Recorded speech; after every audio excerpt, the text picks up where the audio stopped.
ನನ್ನ ಕಾಂಗ್ರೆಸ್ನವರಿಗೆ ಏನಾಗಿದೆ, ಈಶ್ವರಪ್ಪನವರು ಒಬ್ಬ ಕಟ್ಟ ಹಿಂದುತ್ವವಾದಿ. ಅವ್ರು ಇರ್ತಕ್ಕಂಥ ವಾಸ್ತವಾಂಶ ಹೇಳಿದರೆ ದೇಶ ವಿಭಜನೆ ಬಗ್ಗೆ ಮಾತಾಡಿದ್ರೆ ಹೆಂಗೆ ಸುಮ್ಮನಿರ್ತಾರೆ? ದೇಶವನ್ನು ವಿಭಜನೆ ಮಾಡೋಕ್ಕಾಗುತ್ತೆ ನಿಮ್ಮ ಕೈಲಿ? ಅಂದರೆ ಹತಾಶ ಮನೋಭಾವನೆಯಿಂದ ಏನು ಡಿ ಕೆ ಸುರೇಶ್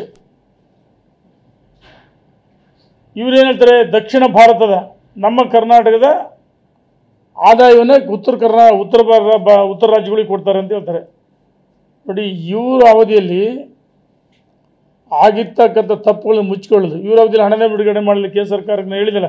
ಅವ್ರು ಕೊಟ್ಟಿದ್ದು 82 ಸಾವಿರ ಕೋಟಿ, ನಾವು 1,82,000 ಕೊಟ್ಟಿದ್ದೀವಿ ಅನ್ನೋದು ದಾಖಲೆ ಉಳಿದ್ವಿ. ಏನೇನು ಕೊಟ್ಟಿದ್ದೀವಿ ಸರ್ಕಾರಕ್ಕೆ ಅಂತಂದು ನಿರ್ಮಲಾ ಸೀತಾರಾಮನ್ ಶ್ವೇತಪತ್ರ ಬಿಡುಗಡೆ ಮಾಡಿದ್ದಾರೆ. ಕೇಂದ್ರ ಸರ್ಕಾರ ತಾರತಮ್ಯ ಮಾಡಿಲ್ಲ, ಸೋಲನ್ನು ಒಪ್ಪಿಕೊಂಡಿದ್ರು. ಹತಾಶ ಮನೋಭಾವದಿಂದ ದೇಶ ಒಡೆಯುವ ಮಾತನಾಡಿದರು ಡಿ ಕೆ ಸುರೇಶ್ ಮತ್ತು ವಿನಯ್ ಕುಲಕರ್ಣಿ. ಇದನ್ನು ಮರೆಮಾಚಲು ಜನ ದಾರಿಲಿ ಬೀದಿಲಿ ನಿಂತು ಹೋಗಿದ್ದಾರೆ ಅಂತ ಗೊತ್ತಾಗಿ ಮಾನ ಮರ್ಯಾದೆ ಹೋಗುತ್ತೆ ಅಂತೇಳಿ ಪ್ರತಿಭಟನೆ ಮಾಡಿದ್ದು ರಾಜಕಾರಣಕ್ಕೋಸ್ಕರ, ಇವರ ಮರ್ಯಾದೆ ಉಳಿಸ್ಕೊಳ್ಳಲು, ಇವರ ಹೇಳಿಕೆಗಳಿಂದ ಹೊರಬರೋಕ್ಕೆ ವಿಷಯಾಂತರ ಮಾಡೋಕ್ಕೋಸ್ಕರ ಡೆಲ್ಲಿಲಿ ಪ್ರತಿಭಟನೆ ಮಾಡಿದರು. ಈಶ್ವರಪ್ಪನವರು ಏನು ಹೇಳಿದರೆ, ಯಾರು ದೇಶ ವಿಭಜನೆ ಬಗ್ಗೆ ಮಾತಾಡ್ತಾರೆ ಅಂತಾರೆ ಗುಂಡಿ ಕೊಡಿಬೇಕಂತ ಹೇಳಿದರೆ ಭಾರತ ಅಲ್ಲ, ಈಶ್ವರಪ್ಪನ ಹೇಳಿಕೆಯನ್ನು ಗಮನಿಸಿ. ಅವ್ರು ಹೇಳಿ ಕಾನೂನು ತರಬೇಕಂತ ಹೇಳಿದರೆ, ಈಗ ಇಂಥವ್ರಿಗೆ ಹೊಡೀರಿ ಅಂತ ಹೇಳಿಲ್ಲ, ಯಾವುದೇ ವ್ಯಕ್ತಿ ಹೆಸರನ್ನು ಹೇಳಿಲ್ಲ. ದೇಶದ್ರೋಹದ ಅಡಿಯಲ್ಲಿ ಕೇಸಾಗಿ ಬಂಧಿಸ್ಬೇಕಂತ ನಾನು ಹೇಳ್ತೀನಿ. ಸರ್ಕಾರ ಅವ್ರ MP ಅಥವಾ ಅವರ ಮಾಜಿ ಸಚಿವ ಅವ್ರ MLA ಅಂತ ನೋಡಬಾರ್ದು.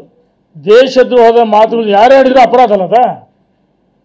ನಾವೆಲ್ಲ ಅಖಂಡ ಭಾರತ ಅಂತ ಹೇಳ್ತೀವಿ, ಭಾರತ ಮಾತೆಯ ಮಕ್ಕಳು ಅಂತ ಹೇಳ್ತೀವಿ.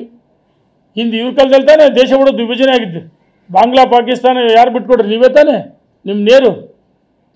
ಈಗ ಭಾರತ್ ಜೋಡೋ ಅಂತ ಹೇಳ್ತಾರೆ ರಾಹುಲ್ ಗಾಂಧಿ. ಒಂದು ಕಡೆ ಭಾರತ್ ಜೋಡೋ ಅಂತ ಹೇಳ್ತಾರೆ, ಭಾರತ್ ತೋಡ ಆಗ್ತದೆ ಮಾಡೋಕೆ ಕೊಡ್ತಾರೆ ಇವ್ರ ಕಡೆ. ಇಂಥ ಲೋಕಸಭೆಯಲ್ಲಿ ಟಿಕೆಟ್ ಕೊಡಬಾರ್ದಲ್ಲ.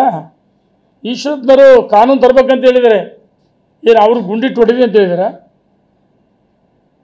ಅಖಂಡ ಭಾರತವನ್ನು ಯಾರು ಚಿತ್ರ ಮಾಡೋಕ್ಕೆ ಯಾರಿಗೂ ಸಾಧ್ಯವೇ ಇಲ್ಲ.